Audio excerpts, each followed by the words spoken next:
세상에 떠도는 기묘한 괴담들. 첫 번째 이야기, 할아버지가 도깨비를 만나면서 실제로 겪었던 실화괴담. 무속인이셨던 외할머니께서 생전에 이야기해 주신 것 중에 유독 시골에서는 귀신보다 도깨비를 더 많이 만났고 그런 일이 일주일에 한두 번 정도로 매우 비일비재했다고 하셨습니다. 어머니도 어렸을 적내 자주 이런 이야기를 들으셨고 직접 목격하기도 하셨습니다. 그 중에 제 기억에 남는 몇 가지를 꺼내볼까 합니다. 가족사까지 자세히 이야기할 수는 없지만 외할머니께서는 무속인이셨기 때문에 따로 사셨고 어머니와 외할아버지 두 분이 함께 사셨다고 합니다. 그때 어머니의 집은 그 동네에서 손가락으로 꼽히는 부잣집이었는데 외할아버지께서 도깨비의 도움을 받아 그렇게 되었다고 조심스럽게 추측하십니다. 한 번은 이런 일이 있었습니다. 그해 여름에 큰 가뭄이 들어 마을 사람들의 노는 죄다 쩍쩍 갈라져서 마을 사람들이 모이기만 하면 가을 추수 때 어떻게 할까 걱정하며 한숨만 쉬고 있었습니다. 외할아버지께서 밤길에 논길을 걷는데 갑자기 어디서 말소리가 들리더랍니다. 그때 당시만 해도 도깨비가 잘 나타나기도 했고 도발하거나 욕하지 않으면 해코지를 하지 않았기 때문에 침착하게 대답하셨다고 합니다. 누구요? 이생 배고파서 그런데 먹을 것 좀 줘. 내가 지금 가진 게 없는데 뭘 주면 자시겠어? 나 혼자 먹을 게 아니니 생콩을 삶아주시오.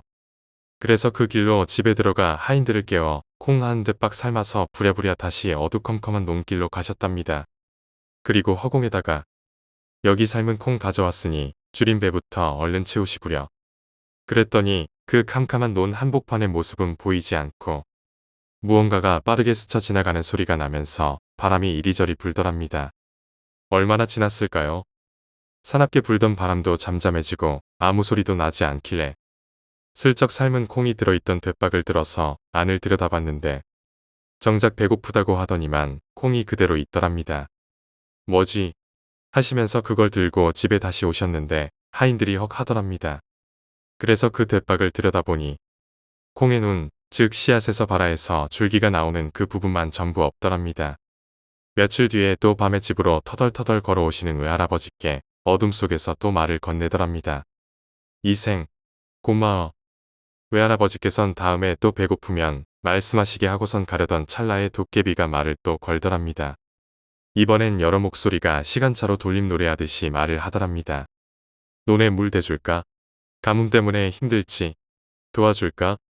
외할아버지께선 속으로 도깨비가 은혜도 갚는구나 싶어서 믿져야 본전이니 그러라고 하셨답니다.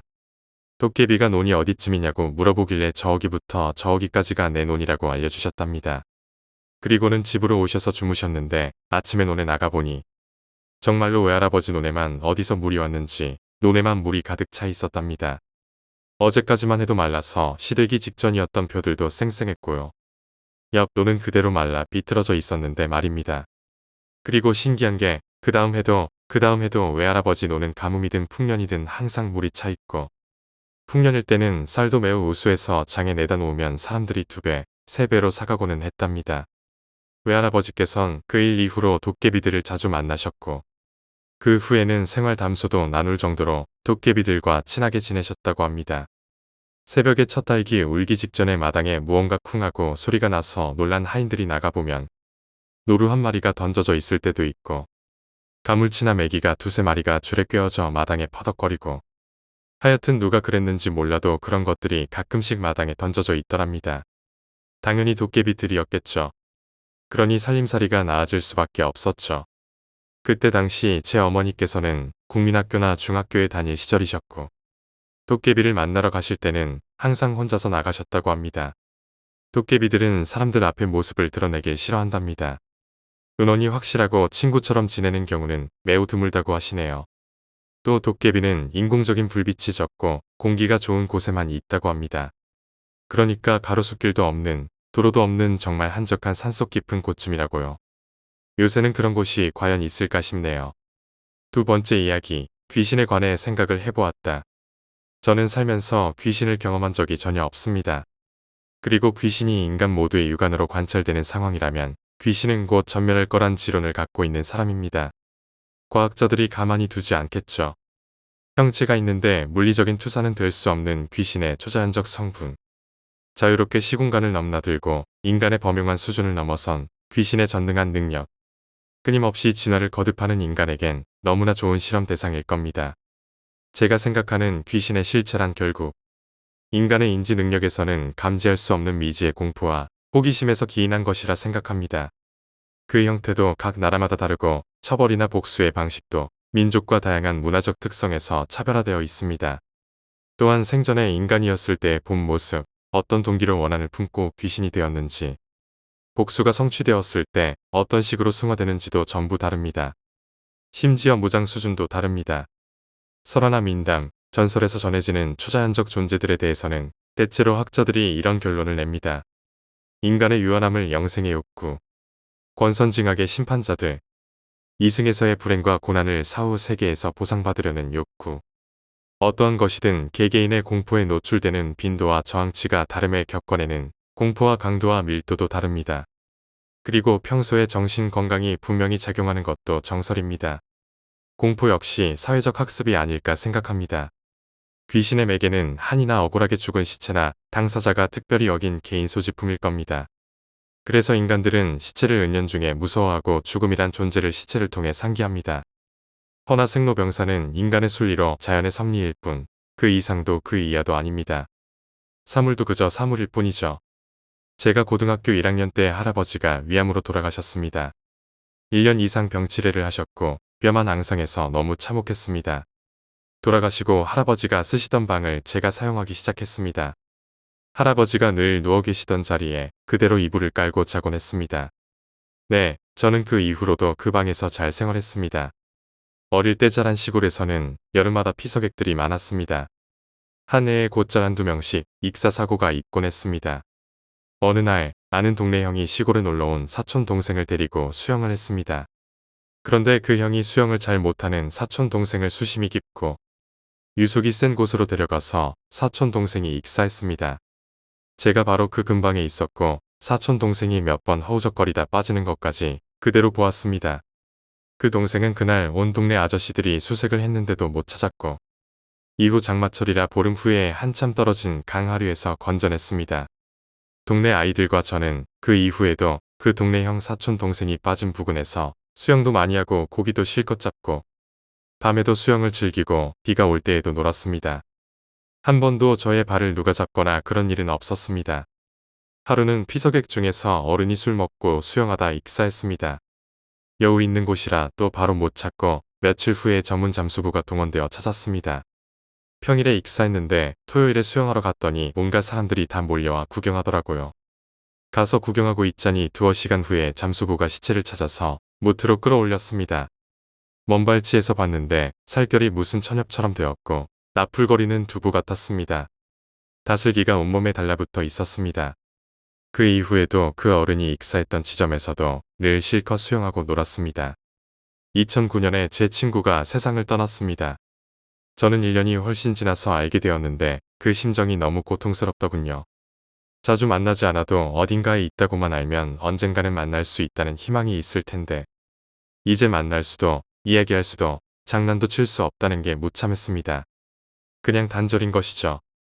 지금도 새벽에 홀로 있으면 가슴이 옥죄이는 느낌이 듭니다.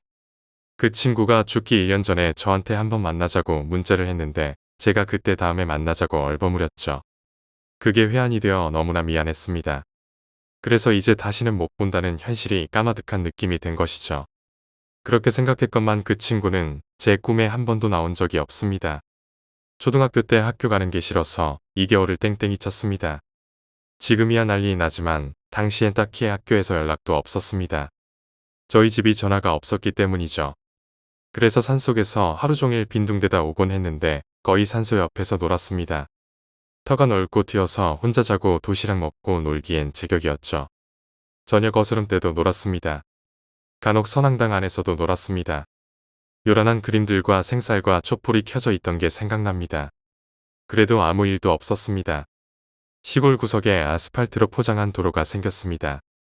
인적이 없으니 차가 쌩쌩 다녔습니다. 어느 날 동네 연로한 할아버지가 만취해서 도로에서 취침을 하시다 달려오는 차에 목이 훼손되어 절단되어 사망했습니다.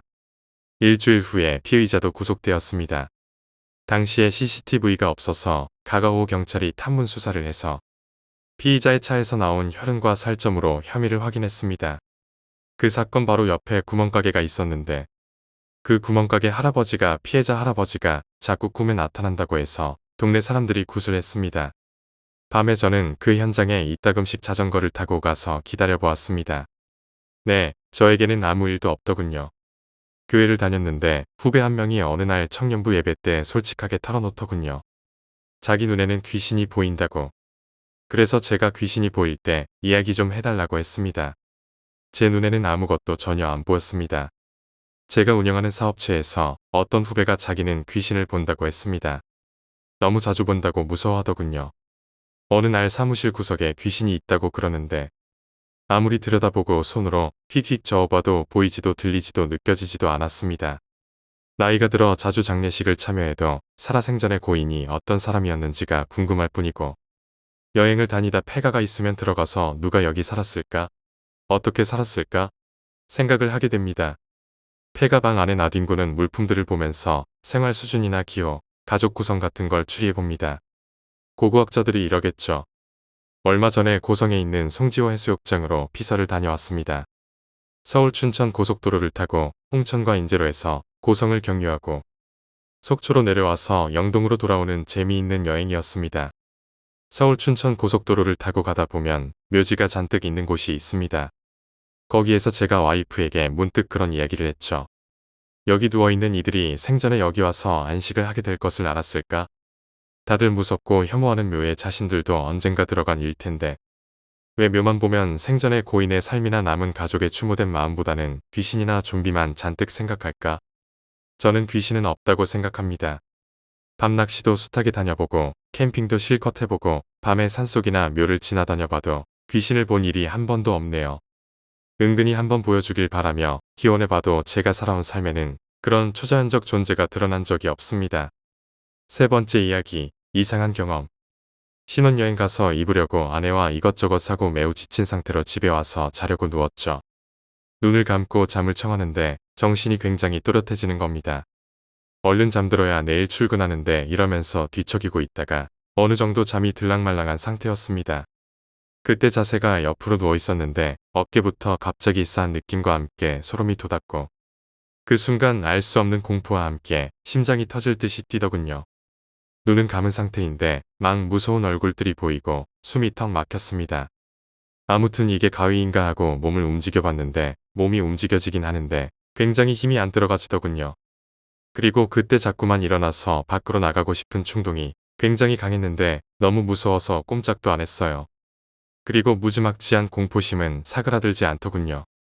그렇게 버티다 이대로는 죽을 것 같아서 그냥 이를 악물고 눈을 떴는데 그냥 제 방이네요. 시간은 새벽 6시 15분. 출근 시간이라 밤새 잠 한숨 못 자고 그냥 씻고 출근했네요. 싱겁죠? 근데 전 그 기나긴 몇 시간이 너무 무서웠어요. 이건 여담이지만 제가 살면서 가위 눌릴 뻔한 적이 딱 한 번 있습니다. 저녁에 거실에서 자고 있는데 베란다에서 소복을 입은 여자 귀신이 저를 향해 날아오다가 마치 비행기가 착륙 시도하다 다시 이륙하듯 날아갔습니다. 딱 느낌이 다른 분들이 가위 눌릴 때 공통적으로 경험했던 몸 안 움직이는 것이었는데 그 귀신이 이륙하고는 그냥 피식 웃고 푹 잤답니다. 네 번째 이야기, 일본 여행. 2007년 학교에서 단체로 일본에 여행을 간 적이 있었습니다. 단체 여행이었기 때문에 방은 여럿이서 함께 배정받아 쓰게 되었습니다. 일주일 동안 오사카에서 출발해 도쿄를 둘러보고 귀국하는 코스였습니다. 정말 즐겁게 여행을 하던 도중 다섯째 밤에 문제가 일어났습니다. 친구 2명과 함께 3명이 같은 방을 쓰게 되었는데 너무나 갑작스레 다른 친구 2명이 졸리다며 잠자리에 들었습니다. 시간은 아직 10시 정도밖에 되지 않았고 룸서비스로 맥주와 안주를 잔뜩 시켜놨었기 때문에 그런 친구들의 모습이 당혹스러웠습니다. 그래서 그냥 그너희 먼저 자. 난 TV 좀 더 보다 잘게. 라고 말했습니다. 그런데 말이 떨어지자마자 친구들이 그대로 잠에 골아떨어졌습니다. 저는 이상하게 여기면서도 복도에서 얼음을 가져와 테이블 위에 올려두고 맥주에 얼음을 넣고 안주와 함께 먹으며 TV를 봤습니다. 그리고 어째서인지 어느샌가 저 역시 그대로 잠에 빠져버렸습니다. 한참 자고 있는데 어째서인지 몸이 너무 답답했습니다. 후덥지근한 데다 움직일 수도 없었습니다. 이게 무슨 일인가 싶어 일어나려는데 몸이 전혀 움직이지 않았습니다. 눈만 겨우 움직여서 방 안 구석구석을 살피는데 자기 전까지만 해도 잘 나오던 TV 화면이 지지직거리며 노이즈만 나오고 있었습니다. 이게 뭔가 싶어 더 살펴봤습니다. 그런데 호텔방 문 쪽 천장 구석에 여자아이가 앉아 있었습니다. 아주 자연스럽게 말입니다. 그 모습이 너무나 자연스러워서 쉽게 납득했었습니다. 여자아이는 갈색 단발의 교복을 입고 있었습니다. 반팔 와이셔츠에 갈색 니트 조끼, 체크무늬 치마였던 걸로 기억합니다. 그 아이를 본 순간 저는 한눈에 그 아이가 인간이 아니라는 것을 알아차렸습니다. 피부는 혈색이 느껴지지 않을 정도로 창백했죠. 백인의 하얀 피부 같은 느낌이 아니라 말 그대로 흰 도화지처럼 새하얀 얼굴이었습니다.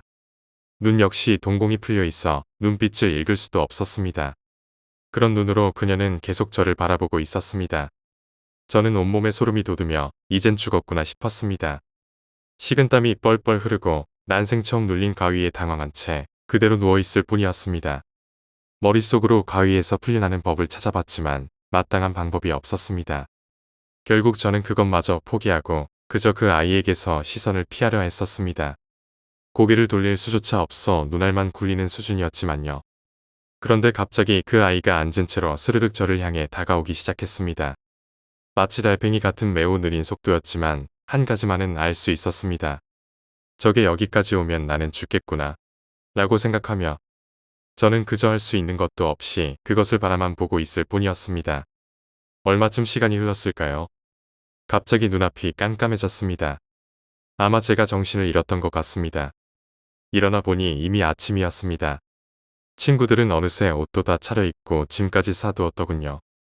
저는 후다닥 일어나서 친구들에게 질문을 마구 던졌습니다. 너희 귀신 못 봤어? 나만 본 거야? 무슨 헛소리야, 갑자기. 정확한 기억은 나지 않지만 이런 이야기를 나누다 문득 꺼져 있는 TV에 눈이 갔습니다. 어젯밤에 TV 누가 껐어? 난 아닌데. 아침에 일어나니까 꺼져 있던데. 그럼 내가 먹던 얼음은 누가 버린 거냐? 얼음은 무슨 얼음통도 없는데 무슨 소리야. 제가 가져왔던 얼음통은 감쪽같이 사라져 있었고 TV도 꺼져 있었습니다. 저는 어제 그 일이 꿈이었던 것으로 생각하고 안도의 한숨을 내쉬며 침대에서 일어났습니다. 그런데 테이블에는 제가 전날 밤에 얼음통을 올려뒀던 자리에 물기가 흥건히 남아 있었습니다. 얼음통은 결국 복도의 얼음 자판기 앞에서도 찾을 수 없었고 그 층 어느 곳에도 없었습니다. 그 귀신은 과연 저에게 무슨 말을 하고 싶었던 것일까요? 그리고 어째서 제가 잠든 뒤 방 안을 정리해 두었던 것일까요? 아직도 그때 일만 생각하면 온몸에 소름이 돋습니다. 5번째 이야기, 기묘한 이야기. 본격적으로 덮기 시작하네요. 중학교 시절 여름이었네요. 지금은 20대 후반입니다. 땀 뻘뻘 흘리면서 집에 오니 옆집 아주머니가 와 계시더군요. 옆집 아주머니는 엄마의 유일한 친구이자 말동무였습니다. 저는 밥 먹는 와중에 두 분이 무슨 대화를 그렇게 재밌게 하시는지 입은 씹고 있으면서도 귀는 연신거실로 향했죠. 밥을 거의 마시듯이 먹고 보리차로 입가심하고 거실로 나와 선풍기 앞에 앉았습니다.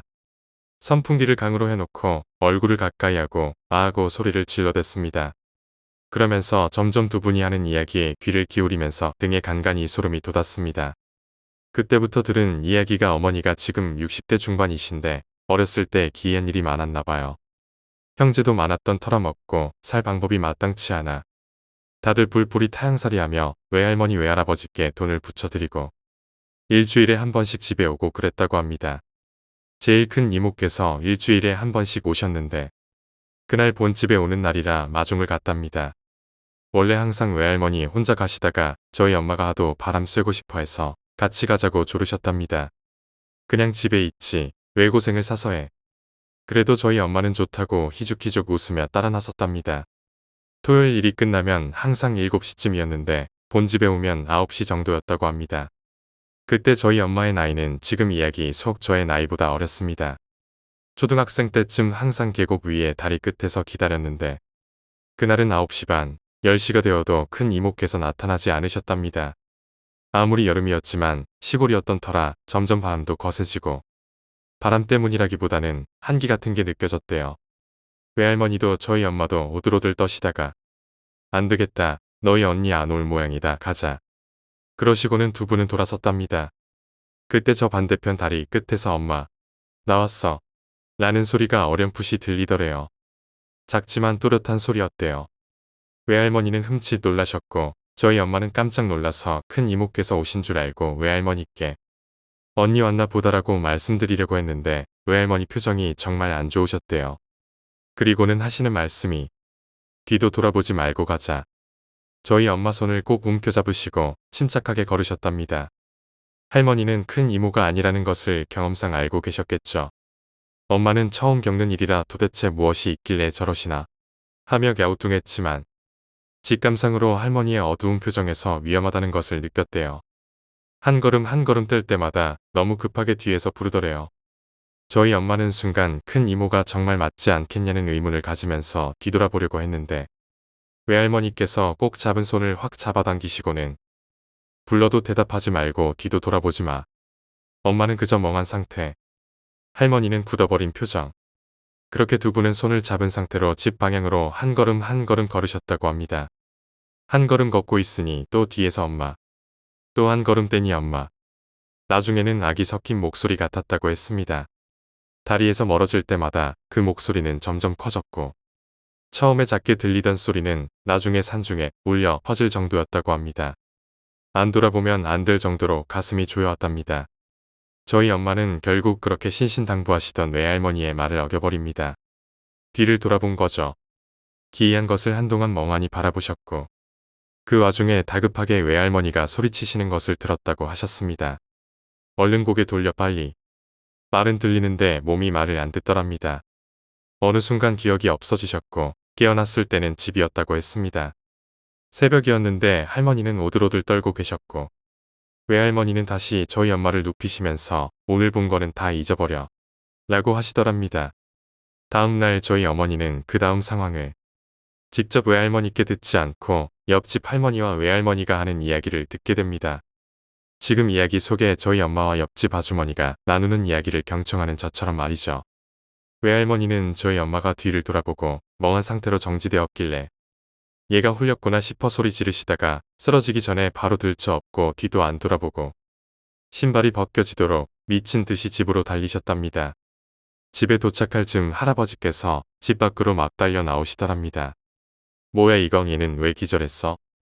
이렇게 말씀하시며 할아버지는 엄마를 받으셔서 안으셨고 외할머니는 터덜터덜 기운 빠진 발걸음으로 집으로 들어와 물 한 모금 마시고 가쁜 숨을 몰아쉬셨답니다. 외할아버지께서 하시는 말씀이 너희 외할머니랑 엄마 나가고 아차 싶었는데 어제 큰애한테 못 온다고 편지 왔었어.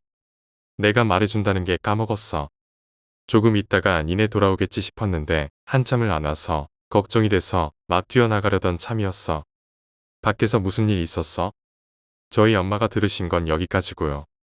그때 저희 엄마가 본 건 무엇이었을까? 라고 이야기를 들으며 의문을 품는 도중 보신 것을 묘사하셨습니다. 뒤를 돌아봤더니 큰 이모는 없고 까만색 옛날 할아버지들이 걸쳐 입는 기다란 한복 같은 걸 입고 덩실덩실 춤을 추면서 무엇인가가 다리 위에 서 있었다고 합니다. 그리고 머리는 어깨까지 오는 산발이었고 신발은 신지 않은 맨발이었다고 합니다. 얼굴은 머리카락으로 덮여 입만 보였는데 그 입에선 큰 이모의 목소리를 똑같이 흉내내며 엄마 소리를 내는데 가히 그 모습이 매우 기이해 넋을 놓을 수밖에 없었다고 하셨습니다. 그리고 춤을 추며 한 걸음씩 외할머니와 엄마 쪽으로 오고 있었다고 합니다. 가까워질 때마다 엄마를 찾는 목소리는 커졌고 다급하게 들렸다고 합니다. 덩실덩실 여유로운 듯 춤을 추는데 입은 매우 다급한 목소리를 내는 것을 상상하고 있자니 등줄기에 소름이 돋았습니다. 엄마가 묘사한 모습을 도화지에 그림 그리듯 머릿속으로 하나하나 그리고 있을 때 엄마가 등짝을 쫙 하고 쳤습니다. 저는 너무 놀라서 엄마 하고 소리쳤습니다. 저는 아픔보다 그 이야기에 너무 집중해서 놀라버린 거죠. 씻는다며 도대체 언제 씻을 거야? 어서 가서 씻고 옷 갈아입어. 그리고 텔레비전 보든지 숙제하든지 해. 왜 그렇게 멍하니 있어? 비켜 선풍기 바람 안 온다. 욕실에서 물을 적게 틀어놓고 문을 열어놓고 조심조심 씻으며 다시 거실에 어머니의 이야기를 경청하게 됩니다. 그리고 저희 엄마는 아가씨가 되어서 이 기이한 것을 한 번 더 보게 됩니다. 그 일을 겪은 어머니는 마치 꿈을 꾼 건 마냥 일상생활로 돌아오셨고 그때 봤던 그 기이한 것은 까마득히 잊고 지내셨죠. 세월이 지나 형편이 나아지자 뿔뿔이 타향살이 하던 몇몇 친모들과 삼촌들은 집으로 들어오셨고 어머니는 어엿한 숙녀로 자라셨습니다. 그리고 두 번째로 겪은 기이한 체험의 계절은 초봄이었답니다.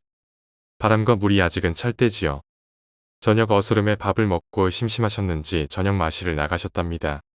아마도 아가씨가 되고 나니 자꾸 어디 놀러는 가고 싶은데 마땅히 갈 곳은 없고 그래서 마시를 나가신 듯해요. 제 추측입니다.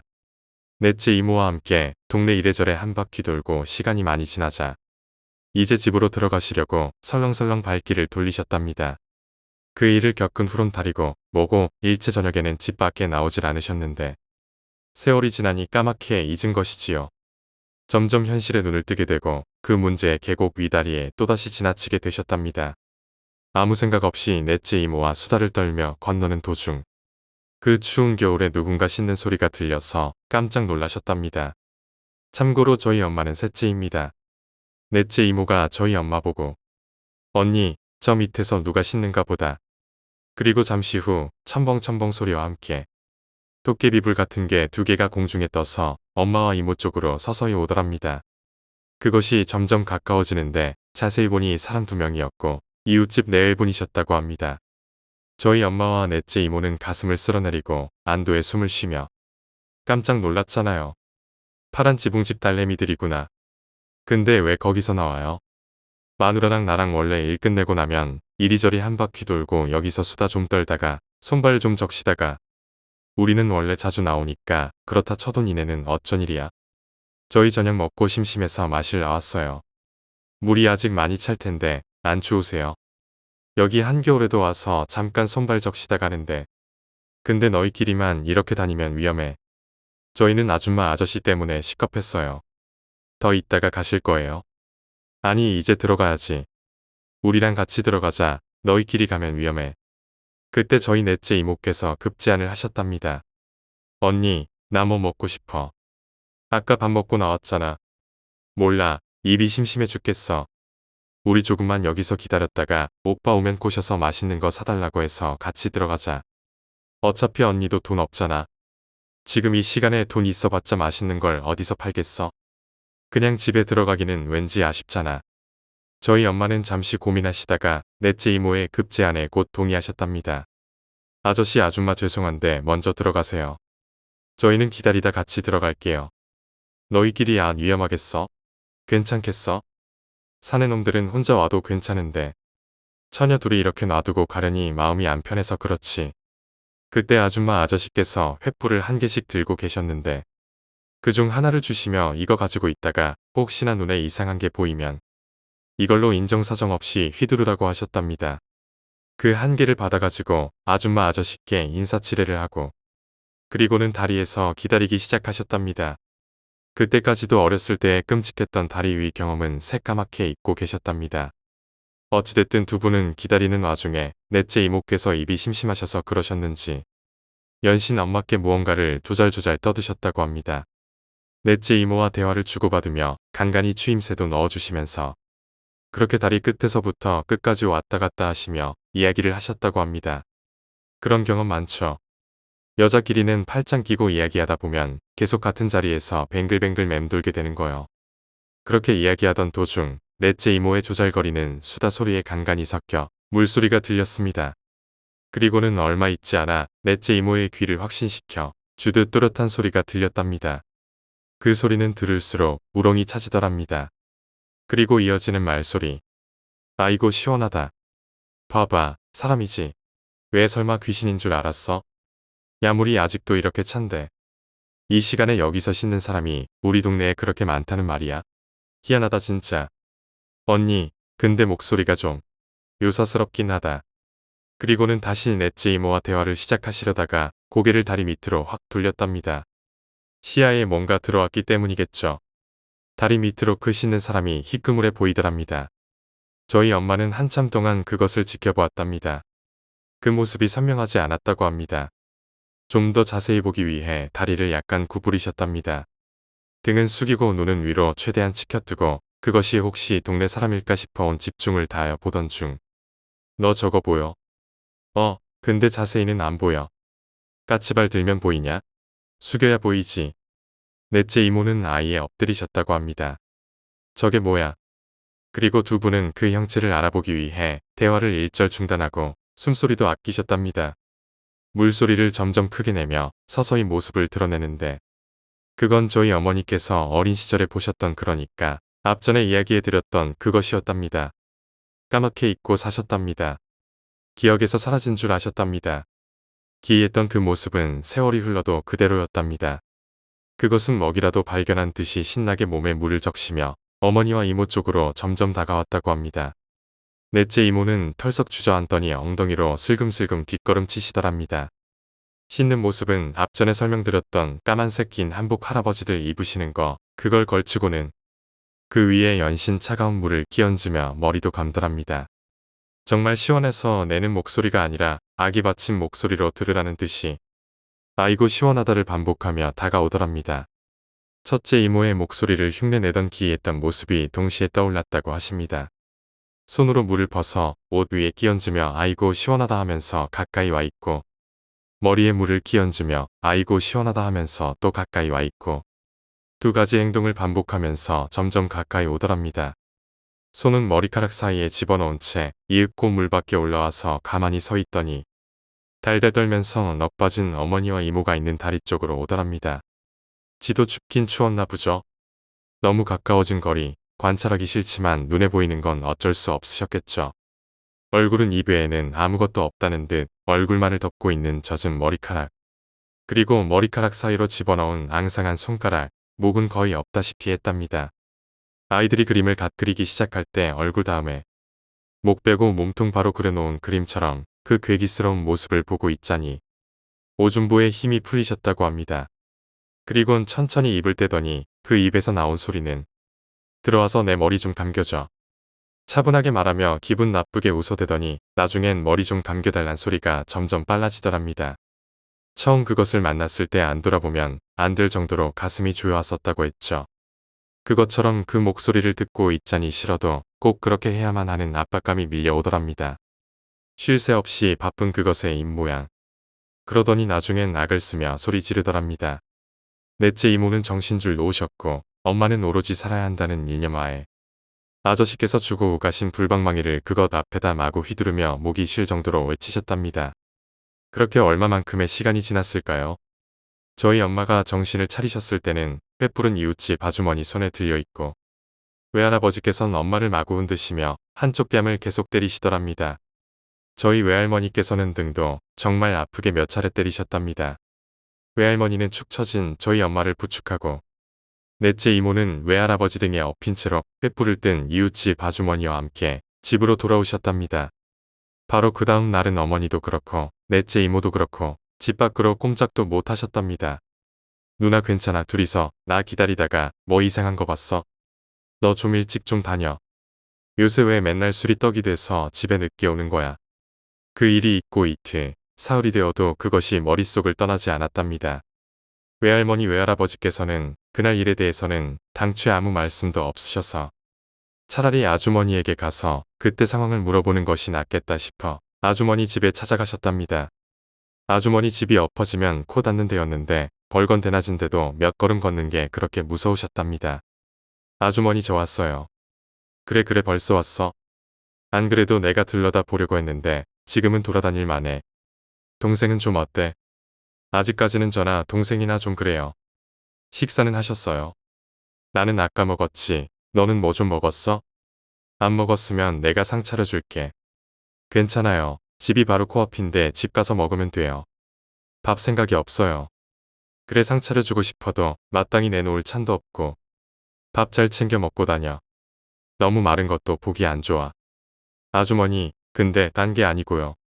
그날 일 좀 여쭤보고 싶은 게 있어서요. 아주머니 하시는 말씀이 그날 아는 집에서 보리튀김 가져가라고 해서 가지러 가신 김에 수다 좀 떨고 오신다는 게 시간이 많이 늦어서 부랴부랴 나오셔서 다리 쪽으로 가려는 찰나였답니다. 누가 막 고래고래 소리를 지르길래 목소리가 낯익어서 후딱 달려가 보니 저희 넷째 이모는 다리에 퍽 퍼질러져서 허공에 넋놓고 앉아 계시고 저희 엄마는 고함을 지르시며 허공에다가 방망이를 막 휘두르시는 광경이 매우 당혹스러우셨답니다. 아무리 흔들어도 정신 못 차리고 저희 엄마가 아주머니 등 뒤에다가 계속 방망이를 휘두르며 소리를 지르니까 아주머니 눈에는 안 보이는데 진짜로 등 뒤에 뭐가 있나 싶어 등이 시리고 무서우셨답니다. 그래서 큰일 났다 싶어 어머니 댁으로 쫓아가셔서 외할머니 외할아버지를 모시고 오셨답니다. 근데 그날 그게 뭐였어? 모르겠어요. 귀신인지 도깨비인지. 아이고 섬뜩하다. 근데 나는 어릴 때 귀신도 귀신이지만 호랑이가 그렇게 무서웠어. 아, 그래요? 우리 아버지가 범보고 한번 식겁하신 적이 있다고 들었어요. 왜 얘기를 안 하시지? 왜 이렇게 조용하지? 이런 생각을 하며 고개를 들었을 때 저는 심장이 멎는 줄 알았습니다. 저희 엄마가 거울로 저를 쳐다보고 계셨습니다. 너 엎드려서 세면대에 물 받아놓고 저라냐? 씻으러 간다고 해놓고 계속 세면대에 엎드려 있으니 내가 지금 말하는 거 아니야. 물 빨리 잠가. 수도세 많이 나와. 그렇습니다. 저는 물 틀어놓고 처음엔 좀 씻는 듯 하다가 그 이후로는 아예 세면대에서 씻는 자세로 어머니 이야기에 온 신경을 집중하고 있었던 겁니다. 허리를 들었을 때 허리가 부서지는 줄 알았습니다. 어머니는 부엌으로, 아줌마는 제가 나온 욕실로, 저는 제 방으로 들어가 로션만 대강 바르고 거실로 조용히 나왔습니다. 곧 있으면 호랑이 이야기를 할 테니까요. 눈은 TV를, 손은 TV 볼륨을 줄이며 귀는 부엌으로 집중시킵니다. 곧 시작되겠지?